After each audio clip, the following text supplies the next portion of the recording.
Hey everybody, it's your friend and your guy, Gardiner. I'm here today with some more Steam Deck news. I'm doing more of a quick and dirty Steam Deck news this week because I'm heading out for Florida in like 3 hours to visit some family. So this is going to be a bit of a shorter one, but I hope you enjoy this Steam Deck news video. We'll be back to regular Steam Deck news videos next week. So to start off, let's talk about Starfield on the deck. Now, there's been a lot of speculation about this, and we have the official Starfield specs. So let's take a look at the Steam page. So for minimum requirements, you're going to need an AMD Ryzen 5 2600X, 16 gigabytes of RAM, an AMD Radeon RX 5700, and 125 gigabytes of SSD storage. Now, how does that compare with the Steam Deck's CPU and GPU? I've broken it down for us. The Ryzen 5 2600X has 6 cores and 12 threads, while the Steam Deck's APU has 4 cores and 8 threads. Now, the Steam Deck CPU is a generation ahead of the Ryzen 5 2600X, and that could make up some ground here. But I seriously doubt that Starfield's going to actually require all 12 threads to be running full bore at all times. And so I think there should be enough headroom for the game to work on 4 cores and 8 threads on the Steam Deck, especially because the Aerith APU in the Steam Deck is a generation ahead of the minimum required spec. I think that there's going to be some headroom to play here. Now, you may need to reduce some of the more CPU intensive settings to get better performance here, but I think in general it's going to work. Now, for the GPU, it requires a Radeon RX 5700. I think it was released in 2017.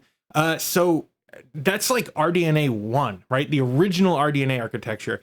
The Steam Deck's GPU is based on RDNA 2. While the deck has 8 compute units, the 5700 has 40 compute units. But again, I don't think that that's going to make that big of a difference to the minute-to-minute gameplay. Now, the 5700's core is spec'd at 1.4 gigahertz to 1.7 gigahertz, while the Steam Deck is a little more flexible, going from 1 gigahertz all the way up to 1.6 gigahertz. So I don't think that that's going to be an issue either. Also, given the fact that the RDNA 2 architecture is like leaps and bounds ahead of RDNA 1, and the minimum spec here is an RDNA 1 card, and given that the Steam Deck runs at a native 800p, I think that we're pretty safe in Steam Deck territory with Starfield.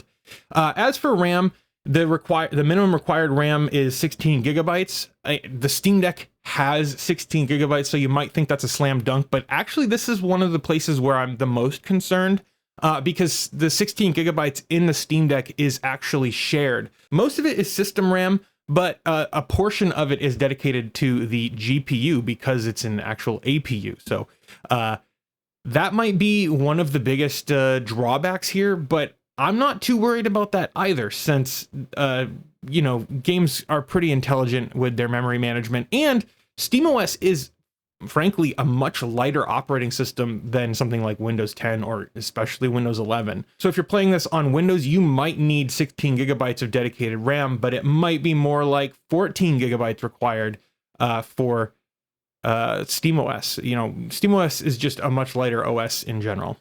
So I think out of the box, it should work okay. I'm not too concerned about like the game not working.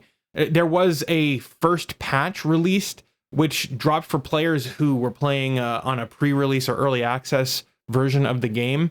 And the leak included some performance fixes and some specific mentions of the Steam Deck. Notably that on the Steam Deck, it will invoke the virtual keyboard for you, which that's really great to hear. I'm very excited about this because that means that in all likelihood, Bethesda isn't artificially kneecapping the game here, preventing it from running on Steam Deck. And the fact is, we've seen this from a lot of AAA games, and it's really heartening to see that they're not artificially preventing the game from running on Steam Deck, and that's really cool. I'm really happy about that.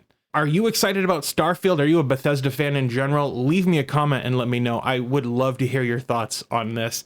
Have you tried the game in early access? Leave me a comment. Next up, we have a Baldur's Gate 3 patch, the latest patch with some performance fixes and some Steam Deck specific fixes. But before we get to that, I want to thank this video sponsor, Micro Center.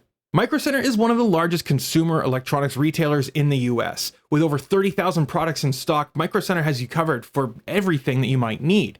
From students, IT managers, and gamers alike, they all trust Micro Center for their computers and electronics. Micro Center is featuring a new customer exclusive. That's $25 off your purchase of $100 or more. If I were you, I would spend it on a new 3D printer. Mine got pretty banged up about a year ago when I moved into this house, so I would love to have a new 3D printer. And speaking of, Micro Center has everything the maker and you might need. Whether you're just starting out with making as a hobby, or you're an enthusiast with a ton of experience building things, or even a professional doing this full time, you can find 3D printers, filament, hand tools, Arduinos, breadboards, and so much more. Plus, they're offering free shipping on all inland filaments right now. After opening their first store in 8 years, Micro Center is already opening up another one. This location will be in Charlotte, North Carolina, and it's going to feature some of Micro Center's craziest deals. Anyone who visits in person when the store opens gets a free 128GB flash drive just for signing up at the link in the description. The store is opening in early 2024, and I couldn't be more excited. Make sure that you use my links below so that they know I sent you, and thank you to Micro Center for sponsoring this video. And now, back to it. So the latest Baldur's Gate 3 patch just dropped, and it's got a huge number of performance and optimization improvements. And this post, the patch notes, is already incredibly long and detailed, and this is a terrific example of how to do patch notes. I really despise like the bug fixes and stability improvements for patch notes. That drives me absolutely bonkers. So good on Larian Studios for having an actual version number with like a long and detailed patch note. I dig this quite a bit. Alongside all of the gameplay improvements and bug fixes, they've actually introduced a massive number of stability and performance optimizations. They've improved CPU workload, they've fixed memory leaks, they've reduced HUD update calls, and so much more. But these patch notes also have a Steam Deck section with 2 changes.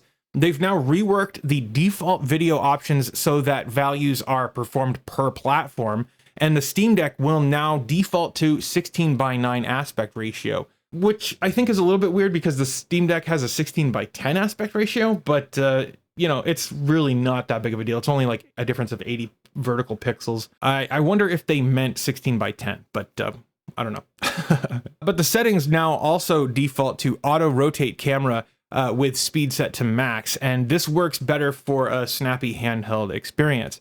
Now, all of the user reports that I've seen say that it has actually dramatically improved the performance of Baldur's Gate on Steam Deck. So good on Larian Studio again. This is really cool to see. Now, this week I want to talk about a new plugin. We have DeckyFileServer, and this is a new file sharing plugin for the Steam Deck, as the name might allude to. Now, DeckyFileServer is a plugin that allows you to quickly browse to files on your Steam Deck from another device. Now, this uses a web server to expose the files that are on your Steam Deck. And while you can customize what path is exposed to the network and which port it's exposed through, I would recommend against using this on any untrusted networks. If you're like at an airport on the public Wi-Fi, don't use this. Now, thankfully, you can turn this file server on and off from the plugin menu in the quick access menu. But again, just make sure that you're only using this on networks that you trust in environments that are safe. But this is nice if you just need to be able to download files from your Steam Deck onto another machine. Let's say that you're doing some video capture and you want to download that video capture to your PC. This could be a great option for you if you don't have any others. Now, I think this looks like a very promising project, and I will continue to follow this and let you know of any updates or cool features that they add in the future. Okay, next up, let's talk about Gulikit's new Steam Deck and ROG Ally docks.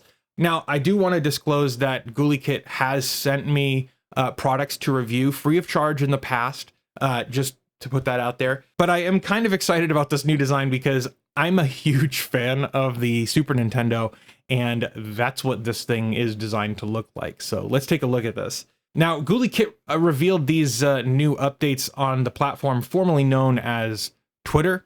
And these are obviously renderings. They're not real objects. I don't know if they have prototypes, probably, I would imagine. But what we have here is a dock that looks like it fits both the ROG Ally and the Steam Deck. I kind of love it. It looks like a Super Nintendo. Like, so what we have here are the Super Nintendo, or what looks like it. I like that there's the slotted like airflow here, so that the Steam Deck can draw air from the back. Doesn't look like it's compatible with the kill switch though, at least with the kickstand attachment on the back. But here we can see an actual production unit with an ROG Ally in there, so that's pretty cool. Now, I find the labels here to be quite intriguing. We have AC adapter, which makes a lot of sense. We have 3 USB Type-C ports, if this blue color is to be believed. We have an HDMI out, which reportedly can do 4K 60, so HDMI 2, HDMI 2.1. And then we have a LAN in port, so we have an Ethernet jack on the back, which is nice because a lot of these ports are on the like side of it on other third-party docks. But then we have the USB-C out. Now, the labeling here doesn't make a lot of sense to me. USB-C out? Like what? And why is it recessed in like this? Now, I'm going to guess that this comes with a custom molded USB cable that's going to fit snugly in here. And it's going to come out and go up into the device. I like that this has a detachable USB-C cable, but why is it labeled USB-C out? I find that just a strange way to label that. USB is bidirectional. But there is one more trick up this thing's sleeve here. There are 4 SD card storage slots. Now, I don't know exactly where they go. Are they on the front here? Looks like they're on the front. Yeah, it looks like they're on the front. Wait, let's click this guy again. So it looks like right here it parts, and because you see it looks like the A Neo is in here, and this pops up, and you can slide 4 SD card, micro SD cards in here to store. But it doesn't look like there's any hardware to read the cards. This is just storage. Interesting. Probably not a feature I would use very much. I have storage for my SD cards in the kickstand of the kill switch. I really love the kill switch case. It's one of my favorites. But yeah, I mean, this seems pretty cool. I don't know. What do you think? Leave me a comment and let me know. I would love to hear your thoughts on the Gulikit SNES looking dock for apparently pretty much every handheld, not just the Steam Deck. And finally this week, we have a small update for Steam Deck OS. Now, this is really small. I mean, there's only 2 things, and I don't even know if it's worth mentioning too much, except for the fact that there's a mystery upcoming game that they're teasing. So one of the fixes, the least important, fixes a hang on reboots when switching from upcoming beta OS releases. And the other fix is a fix for a GPU driver crash for an upcoming game. Now, what that upcoming game is, we can't say, but I'm going to hazard a guess and say it might be Starfield. But again, that's just a guess. I have no, I'm not privy to any knowledge that about what this game could be. So I don't know. I'd love to hear your thoughts and speculations on that. I'd love to hear your thoughts on this video in general, anything we've talked about in this video. I think that's going to do it for today, though. Thank you so much for watching. I appreciate you being here with me. I want to say thank you to my patrons and my YouTube members and my ViewSync Premium subscribers. Without you guys, I wouldn't be able to do this. It keeps the lights on here, and it validates the work that I'm doing here, and it helps me continue producing content for you guys. So thank you. If you want to become a patron or a YouTube member, you can use the links below to show your support, to make a pledge. It's all greatly appreciated. I think that's going to do it for now, though. Thank you so much for watching. Thank you to Micro Center for sponsoring this video, and I'll see you guys in the next one.